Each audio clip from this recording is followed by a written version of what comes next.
पहलगाम में हुए आतंकी हमले के बाद से ही भारत पाकिस्तान के खिलाफ लगातार कई बड़ी कार्रवाइयां की जा रही हैं।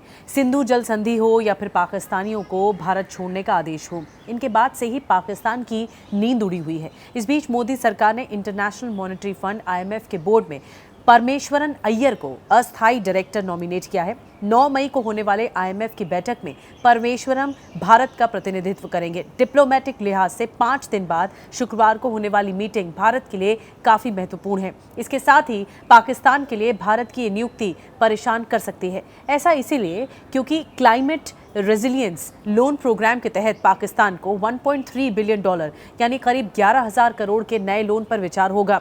अगर परमेश्वरन ने इस पर आपत्ति जताई तो पाकिस्तान की ओर और भी बुरे दिन आ सकते हैं, क्योंकि भारत की तरफ से इस मदद को लेकर पहले भी आपत्ति जताई जा चुकी है।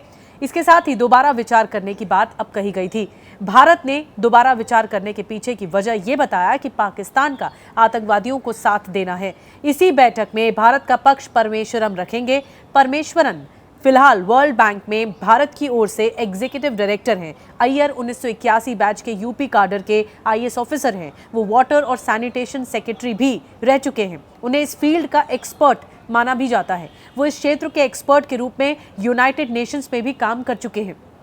पहलगाम हमले के बाद से ही भारत पाकिस्तान को कूटनीतिक तरीके से घेरने की पूरी तैयारी कर रहा है। हर दिन भारत का मानना यह है कि पहलगाम हमले में पाकिस्तान का ही हाथ था और इसी के कारण 22 अप्रैल को 26 निर्दोष भारतीयों की मौत हुई थी।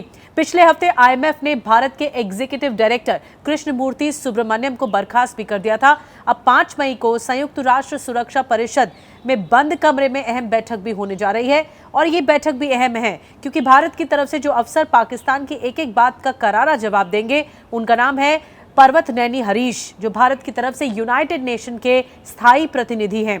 भारत की ओर से इस बेहद अहम बैठक में आवाज बुलंद करेंगे पर्वत नैनी हरीश। 1 सितंबर 2024 को भारत के स्थायी प्रतिनिधि नियुक्त किए गए थे। इससे पहले वो जर्मनी और वियतनाम में भारत के राजदूत रह चुके हैं। तो ये बैठक भी बहुत अहम है। लेकिन 4 दिन बाद अगर भारत अपना पक्ष मजबूत रखता है और IMF को कन्विंस कर लेता है कि पाकिस्तान को कर्ज न दिया जाए, तब पाकिस्तान पर भारत दबाव बनाने में एक कदम और आगे बढ़ जाएगा।